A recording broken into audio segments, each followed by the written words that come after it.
Percy the small engine was on holiday in the UK, in the other railway, with diesels.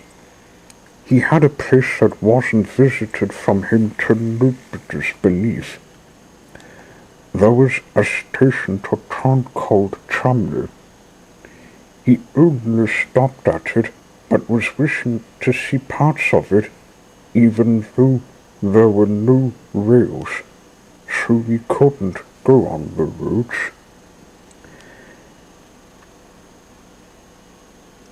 I could stand in a siding and think of how to travel off-rail, said Percy, but instead of doing so, he saw a yellow bus drive up. "Hello, I'm Sammy. Who are you?" he asked him. "I'm Percy. I was wanting to explore Chumley, which I can't," said Percy. Sammy remembered telling his friend Stephanie to take over from the chains, so why not Percy take over from the cars and buses? "It would be fun for you to drive on routes if you have a steering wheel," said he. "Really can go on the road, but you can't. Your wheels will leave scratches in the road." "I know," he went on. "I'll ask a lorry to give you a tour on the roads. You wait here." And he did. He came back, but there wasn't a truck. "Crumbs." "Now what?" said Percy. He was just thinking of another way when Sammy spotted something at the back of Chumley Station. He tugged at it from a bush.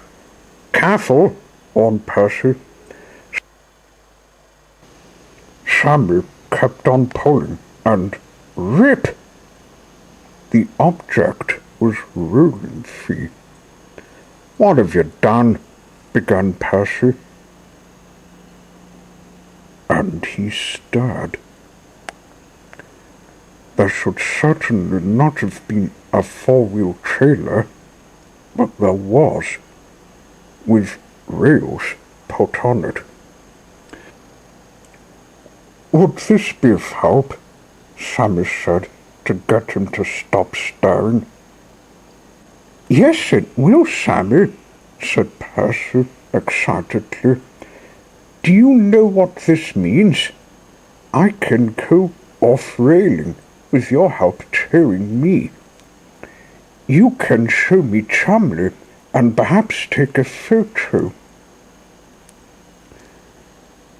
Sammy, thinking this a good idea, decided they should make the tour. They went to a junction so the bus could put the trailer against the rails.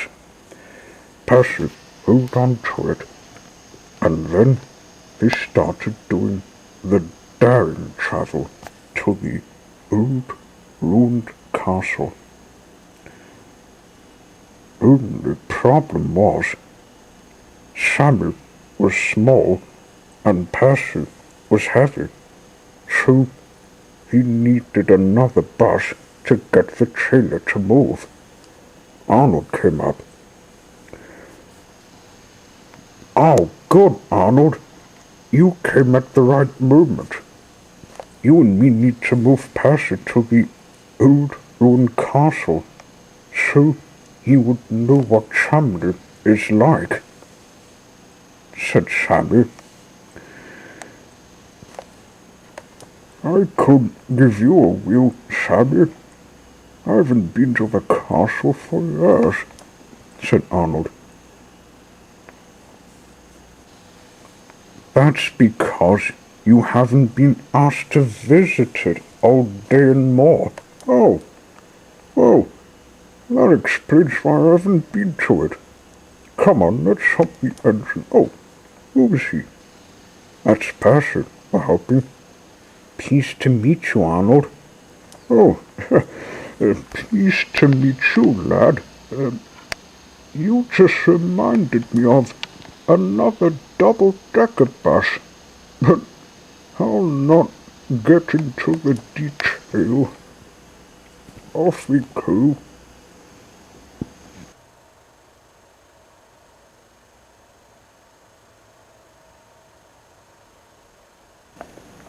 Off they went, taking Percy to the old ruined castle. Every vehicle they passed wondered why an engine would do a rare tour in Chumley. When we get there, Percy, there's a surprise Sammy wanted to show you, said Arnold. What is it? Asked Percy. It's by the side of the castle, so it would get us resting the heavy pulling, said Sammy.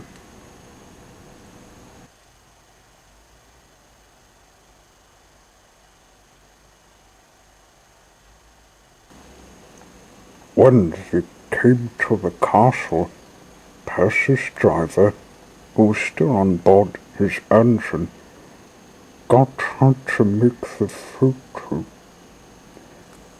Then Sammy and Arnold showed him the surprise, which to Percy's surprise, he backed his tail to it. It was another set of tracks. That will get you on your way to Nettle Fidget Station, Percy. You can stay and watch the people arriving at the castle, said Sammy. We better get back to work. Bye then, you two, said Percy. Arnold and Sammy left, and Percy was by himself to look at people visiting the castle. Only he was looking at the road he was trod on. He knew Chumley was a friendly place to visit. He just knew the stir would be detected.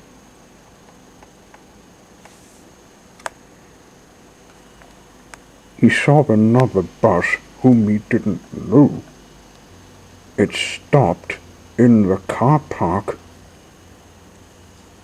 and the people got out to explore the castle.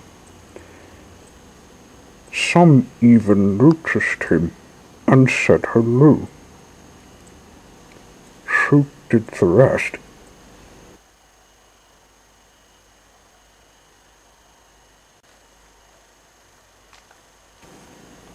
But a stranger who was with them was protesting when he saw the line. I saw him towed without the council knowing that's illegal. No one knew who got past her, except he knew it was Sammy and Arnold. He felt guilty the task was illegal, so puffed quietly away to find Nettle Fidget Station. But that wasn't good enough for the stranger. He had a car, so pursued Percy away from Chumley.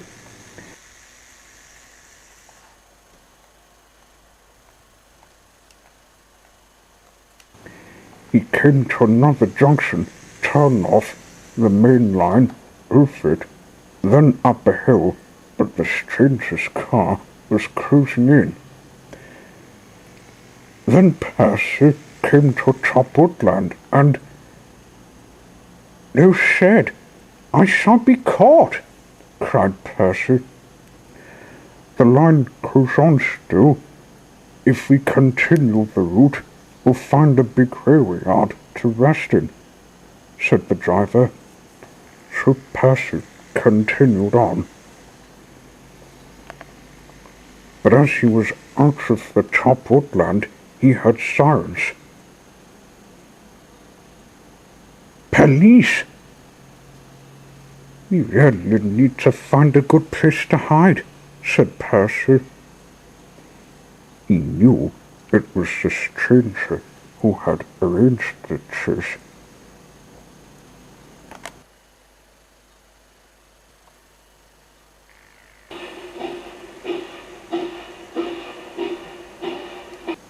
Soon he came to the railway yard. Finding the big shed, he hoped to keep out of sight. A workshop was inside the shed. He ducked in it, and his driver closed the door, peeking through to see if the chasers had lost them. Let's keep quiet. Then we can get back to Chumley to meet Sammy and Arnold at the first station, said the driver. We can't do that. They think smarter, said Percy. There's no need to go back, said a voice. Percy and the driver looked up in the workshop. With them was Sammy and Arnold. We didn't expect you to come in here unexpectedly. What's been going on? Arnold asked. We got chased from a stranger who spotted us at their own castle. Percy told them the stranger said tone was illegal. Oh dear, that'll be Mr. Sprout. He's been living here for a number of days as we worked on the routes, said Sammy. Oh, that's him wanting us not to be on Mr. Bean's side. He's got another reliant equal. No wonder my star would hit him, said Percy, not pleased to know Mr. Bean's encounter. I'd keep quiet if I were you. They're outside, said the driver. They waited for a minute and listened. Call it quits. We'll look for him the next day, they had Mr. Sprout say to the police. We'd better take you back to Chumley by route. I reckon I'll guard the stations, said Arnold. Then something dreadful happened. Percy felt something crack in his cab. Steam began to hiss out into the workshop, covering up everything. Then his driver, Arnold, and Sammy, including his face. I've burst my safety valve. I can't see a thing, cried Percy. The steam was too hot for his eyes, so he shut them.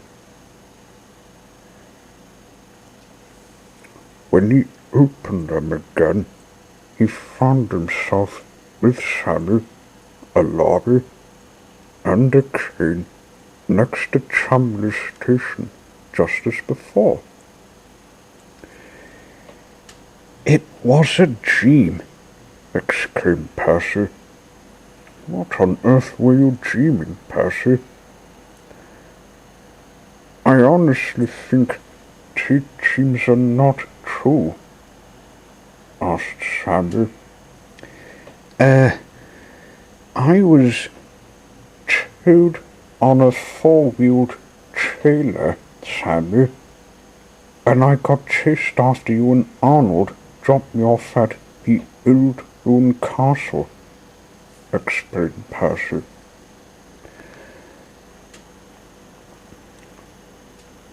There's no train there at the back of the station. Anyway, I asked Mr. Spectre if we could have you in the market square for display. The market's on. So Percy was put in the lobby, and they took him to the market town. He was put in the garden for people to look at him inside and out. Percy was glad to have himself not spotted from Mr. Spout, although he listened for any person being a rumour-erotica.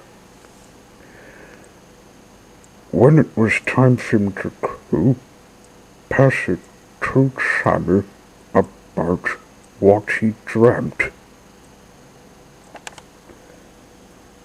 That track was not at the castle. It was never thought of in the first place. Though it would be nice to have an engine, see what Harry does, said Sammy. Stephanie said she saw the set of points, so we could make it. We can do that, said Percy. Hopefully no one else can rumour say about this. The last day was Percy's job on making the track to the castle.